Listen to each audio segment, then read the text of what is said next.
Okay. Yes. Okay. So we had a long list, the overview of the DSM of all the different conditions. We can't talk about each of them. There's no time, no way. But I just chose few that I feel are most relevant to us. Yeah. And how we can sort of understand it better and what to do in certain circumstances. I'll share a little bit of like cases that we've had that, and how we handled them. And if you have any and you can talk about that, that's okay too. Yeah. So we'll look at firstly attention deficit hyperactivity disorder. I think it's very important because it's so common, and there's some people have it very severely and some people have it just a little bit, and you're most very likely to have some coming to you, right? So what is it, and sort of like how does it impact our work with them and so on. We'll look at that. We'll talk about psychosis. Not that you will have a lot of clients with psychosis, probably not, but because it's very important to recognize things that might help people. Yeah, so that's another thing that we'll look in. We'll look into mood disorders, anxiety, and PTSD. That's very relevant to our work. So we'll look at that. And then I'll give you brief notes on personality disorders. We're very complex. We can't go into them in detail. And a little bit about dissociation, and I'll talk about that. And so basically, we're not going to diagnose. So of course, if you have a client, you're not going to say, oh, you have this or you have that, but you're going to say, I think you need to be checked up for something, right? But how do we say that in a way that doesn't make us sound like we know more than we do, or we are rejecting them, or and so on. So we look at that. And then there are also I will share, not in the slides, but I will share there's questionnaires and so on to that people use to identify, probably screening of the different conditions, just so you know. So you know the different points, but of course it's not to diagnose, yeah. But so oh yeah, they had the question about this in this questionnaire about depression, for example, or this question about anxiety or ADHD. I'll share them. I'll basically just give you a list, yeah, of the different questionnaires, so just you are familiar with them. And if you don't want to look at them, they're confusing, that's okay. You don't have to. Okay. So I just tell you about that. Chitra, okay. Yes. Do we get your PowerPoint at the end? Yes, absolutely. Thank you. Definitely. Okay. Okay, we'll start with ADHD. So I spoke already a little bit of ADHD, where when we pay attention, we are selecting what to focus on. At the moment, I can focus on the presentation that I'm giving you, or I can look at whatever is around me or whatever, yeah. Or just now, my son was passing. I could go, oh, like that, yeah, right? And you'll see this in schools and so on. Children are naturally not necessarily distracted, but they might not care to focus on the things that adults think that they have to care about at that time, right? Like the teacher thinks that you should be paying attention to this, but they want to pay attention to something else. That's not ADHD. Yeah, that's natural curiosity, right? If there's a butterfly that comes into the room, that's going to be much more exciting than the teacher that is always there in the room, So, yeah, but there's something that happens in brains that then are often diagnosed with ADHD, yeah, because there's a way of focusing and there's a way of shifting our focus.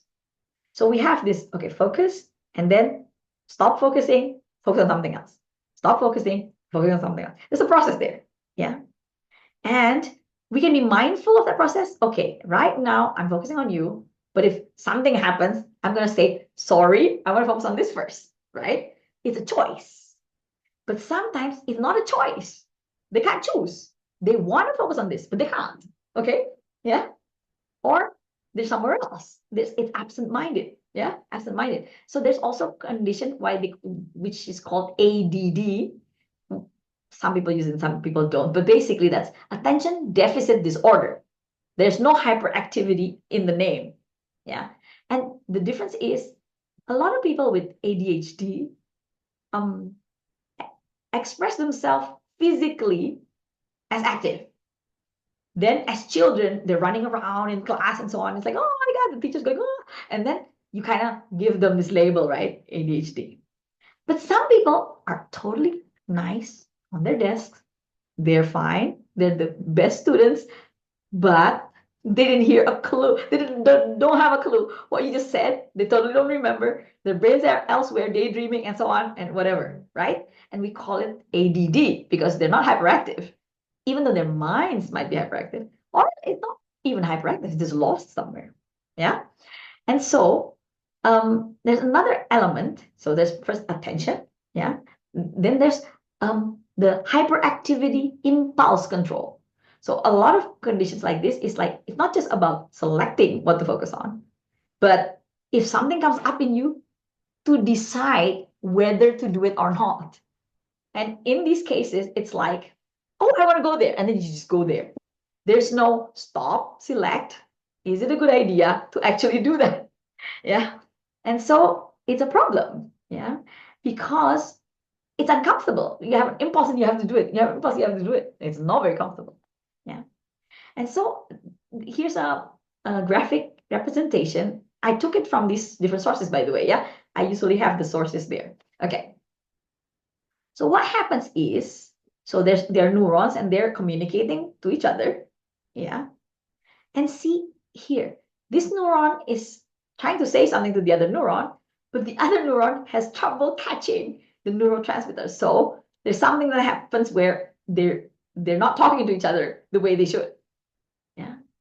And so before this other neuron got the message is already lost. And so, oops, oh well, yeah. So that's something that happens in their brains. Yeah. And so how does it manifest? There is a tool that some practitioners use, not all of them, because even within the medical or psychological practice, there are different perspectives of whether this is useful or not. I happen to use it in my practice. And what it is an EEG or encephalography. Electro is electricity, encephalo is your brain, graphy is to draw it. Yeah. It maps out our brain waves. What is our brain waves? It's actually the electrical activity in our brains. Our brains are always active with electricity, even when we're sleeping. But the level of activity is different at different conditions. If we're sleeping, it's going to be slow, right? There's not going to be much activity. Yeah. The more we are aware, present, and active, the higher the frequency. Yeah. The higher the brainwaves. So as you see here, the hertz, yeah, the hertz is different. Gamma is a little bit different because it's super high. So it looks like that. Yeah. But don't worry about that. We don't really find that. Okay. So we'll just go from these ones. And oh, okay, yeah. This is a bit confusing because they put that delta here and then they put theta here. Yeah, I think there's something wrong with the picture actually. So we'll find you a better picture. Basically, it goes with delta first, yeah, below 4 hertz, which should be like this, yeah. And then theta, which is like this, and then alpha, and then beta. And so when you're awake, we should have more alpha and beta waves. Alpha is relaxed, you're awake, but you're not really focusing on something. Beta is when you focus on something. And there's high beta, actually between these beta, you can divide it into, there's high beta also, where you're a bit overthinking, so like a little bit too much activity, and it can give you kind of a headache. Yeah. And so what we see is with QEEG, we quantify the EEG. This is just the brainwaves. We put it back in colors onto the map of the brain to see which parts. Like in this part, is there more this wave or that wave, and so on. And we can kind of see how much or how little brainwaves we have. And you notice here that some is red, meaning too much of that brainwave, compared to the normal population of that age and gender and race, yeah, for example, they have like a sort of a, a measure that they've done population-wise. They do that. They compare persons to that, and then compare it to them, the person themselves, based on the overall race and so on. So basically, yeah, you can see, that's what I'm trying to say. You can see what's happening in the brain. So it's very, very useful. But some people like doing this and some people don't, I suppose, clinically. So it's different perspectives about it. But for me, it's very useful because we have all of these things happening in our brain, and then we don't know what actually is happening in our brain. And so if we get a picture of what's happening in our brain, it's like, oh, yeah, that makes sense, and so on. Yeah. And so people with, do I have ADHD? You have ways of different ways of diagnosing. Diagnosis usually is a clinical process where the clinician uses different tools to say yes or no, you have that diagnosis. There's a criteria, like for example, based on the DSM, as I mentioned before, where it has to be this, it has to be this, this. There are questionnaires, as I mentioned before, that kind of identify different symptoms and signs. And there are tests. And there are tests where people are asked to do things, and then you kind of see their reactions and so on, yeah, on the computer or not on the computer. A lot of clinical psychologists use those kind of tests, for example. And there's this where the person just sleeps, stays there, don't do anything, and then you just put electrodes and then see what's happening. And when people see what's happening, it can be very validating for them. Because it's like, oh, no wonder I'm like this or I'm like that. Yeah. Yeah. Because there are patterns, especially in ADHD, the pattern can be there's like a classic pattern and so on. Yeah. Usually what happens is there's not enough beta waves. The common issue is there's not enough beta waves and there's a lot of theta waves. So basically the brain is slow. Isn't that interesting? They're hyperactive, but their brain is slow. Isn't that strange? Well, again, I said selecting is a higher level process. So when you're selecting, you're going into beta. And if you don't select, then you go to anything goes, So that's why it's a slower wave. But sometimes the person might be forgetful and then sort of talk here and there and so on and so on. But we find higher beta waves. What's happening? Actually, these patients or clients are more likely not to have ADHD, but to have anxiety that's presented in ADHD symptoms. Because if you've been anxious, you know that sometimes you can't stop and do things, and then you forget things and you can't focus. But that's not because your brain is not able to select, but because your brain is overloaded and overwhelmed. So then the treatment becomes totally different. And sometimes it's complicated because it can be both. Somebody with ADHD then forgets things and then does poorly in their work or study and so on. And then they become anxious.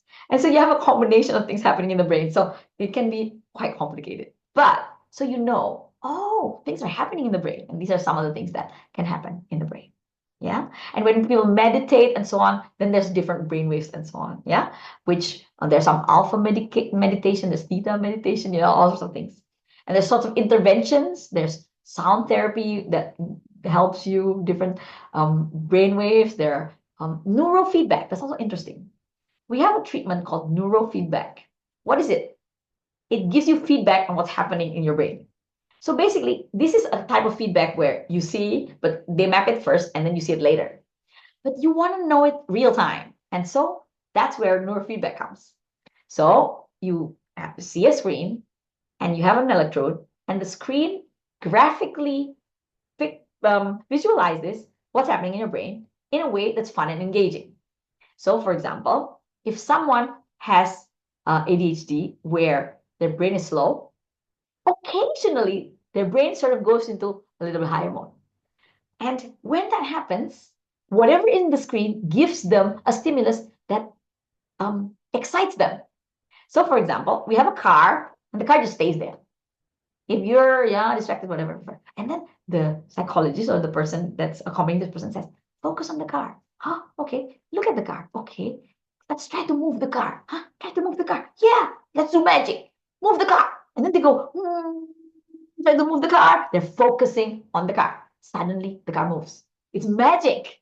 They love it. Wow. I'm just thinking and I move the car. right? It's neurofeedback.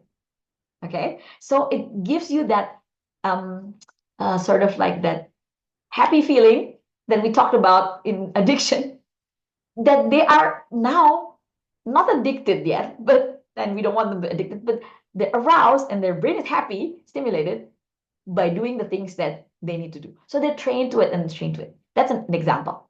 It can be used for relaxation as well. If someone is too much beta and thinking, and then okay, calm down, relax, take a breath, and then suddenly the image of the tree flowers and blooms. And they're like, oh my God, it doesn't that feel so good, right? And they're like, oh yeah, I can do it. And then it gives them that confidence, that boost, and then they like it.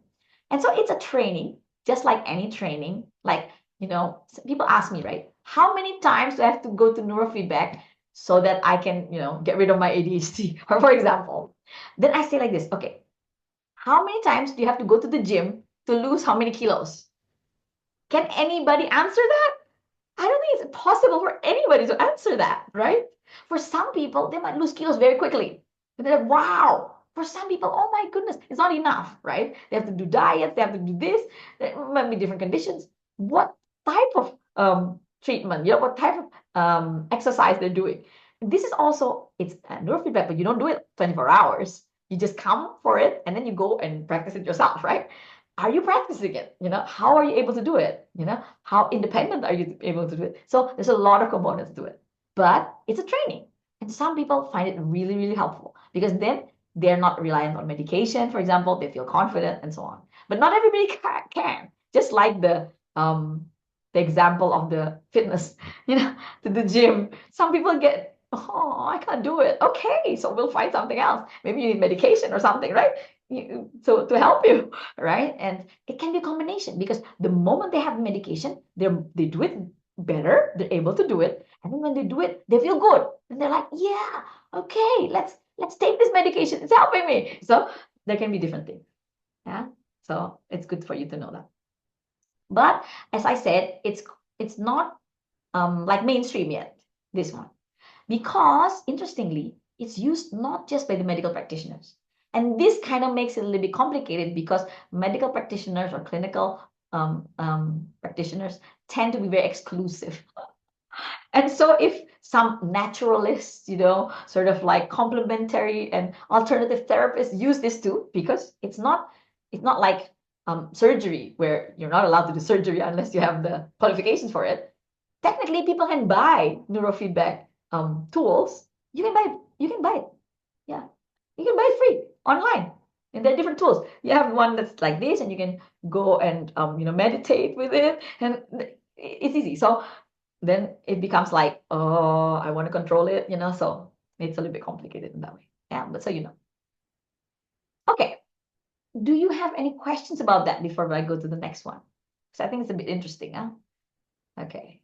I just have a question, Chitra. Yes, Olga, go ahead. Do you notice that with the telephones and screens that there is much more attention deficit? Okay, yes and no. We have much more stimulus. Yeah. That's for sure. And as I said before, it's about selecting which stimulus. And if you have a lot of stimulus, you have a lot more work to do. Yeah, especially it's very stimulating. Yeah, and as I said, selecting is about selecting and deselecting. So if you have this stimulus, which is so exciting, this game, and mom wants you to do something that's totally not exciting, how are you going to compete with that? So are we going to call this person ADHD? I don't know. Are we going to call them gaming addiction? I don't know. So yeah, it's a bit like, which one is the problem?